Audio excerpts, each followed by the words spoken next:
Ang mediation, gampanin lang talaga yan ni Kapitan, ng punong barangay.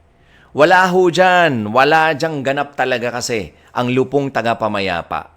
Panoorin nyo din ho ninyo yung isang video natin, pinaka-latest na video na kaka-upload lang natin. Kasi yung iba din, akala nila na-interchange yan eh. Pag sinabi kasi nilang lupon, magkaminsan, kahit si Kapitan, tinatawag na nilang lupon eh. Lupon chairperson, oo, pero hindi siya miyembro mismo ng lupon na nagsasagawa ng conciliation. Kaya nga ho, minabuti ko na gumawa ng video para talakayin ang pagkakaiba ng lupon at saka ng pangkat. Panoorin nyo ho, para mas maunawaan ninyo. Basic yan. Alam nyo ho ba, parang fundamental yan eh. Mas madali mo kasing maintindihan yung mas complex na struktura ng isang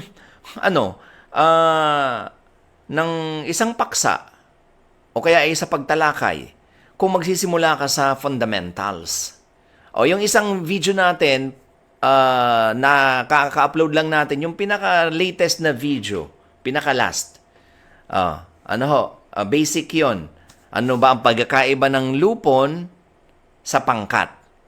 Kung ako ho sa inyo, panoorin nyo ho yung kahit alam nyo na para mas supplement yung inyong knowledge. Tsaka para mas maunawaan ninyo yung ibang mga paksa na tinatalakay natin kung saan nababanggit ang pangkat at magkaminsan nababanggit ang lupon. Hindi ho kasi ini-interchange dapat yan eh.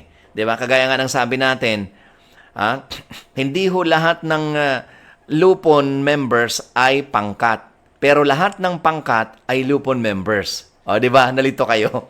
Totoo 'yan. Pero kung alam niyo kung bakit, panoorin niyo yung ating latest na video upload. Doon ninyo masasagot kung bakit, 'di ba, sinasabi natin na ang lahat ng pangkat members ay lupon members. Pero hindi lahat ng lupon members ay pangkat members. Ha? Attorney, paano nangyari 'yun?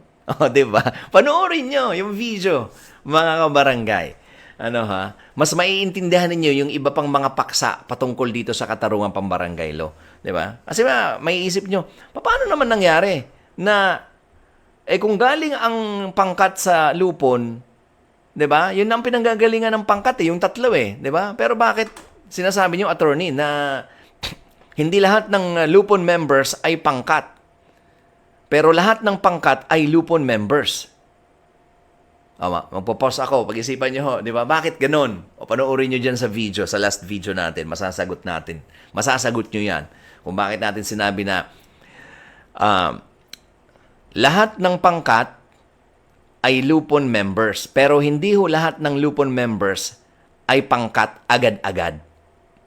Di ba? Kasi nagiging pangkat lang sila pagka nagkaroon na ng conciliation at napili sila. Yun ho yung sagot. O, sinagutan ko na. Pero panoorin nyo pa rin. Okay? So, alam nyo ho, napakadali. Yan, fundamental yan, basic. Kaya nga, sinabi ko din dyan basic, no? Hindi dahil sa basic siya na napaka-basic ng discussion, kung hindi dahil sa basic siya na napaka-importante kasi malalaman ninyo, kaya ninyong payabungin yung understanding ho ninyo ng lupong tagapamayapa sa video lang na yan na in-upload natin. Kasi diniscuss natin yung basic na foundation ng lupon at ng pangkat. Hindi kayo malilito. Yung iba kasi sinasabi, sa lupon na niya kami sa lupon na niya agad humarap. Magkaminsan si Kapitan pala yun. Sa mediation yun. Pag sinabi mo kasi sa lupon, sa conciliation na yon. At sa pangkat, yon? Lupon ba yon? Yung pangkat ba? Lupon ang pangkat? Magkaminsan nalilito no? Nagiging pangkat lang ho ang miyembro ng lupon pagka sila ay napili na maging pangkat ng tagapagkasundo. Kaya nga ho, may tinatawag na pangkat ng tagapagkasundo. 'Di ba? Pwede ba, attorney, na isa lang yung pangkat? Di hindi na ho pangkat yan. Kaya nga ho, tinawag na pangkat yan kasi ibig sabihin ng pangkat, parang isang grupo. Kaya nga yan, pangkat. Di ba? Lupong tagapamayapa, pangkat ng tagapagkasundo. Magkaiba ho yun, di ba? Lahat ng Pangkat ng tagapagkasundo ay lupong tagapamayapa. Pero hindi lahat ng lupong tagapamayapa ay pangkat ng tagapagkasundo agad-agad. Di ba? Andiyan yung qualifier na agad-agad. Bakit? Di ba? Kasi pagka hindi naman ho nag-constitute ng pangkat si kapitan dahil nag-fail sa mediation, wala namang pangkat na kailangan buuhin. O ibig sabihin, lahat kayo mananatili dyan sa kalipunan ng mga lupong tagapamayapa. Di ba? Kinukuha kayo dyan, 3 ang kukuhanin dyan, yun yung nagiging pangkat. Di ba?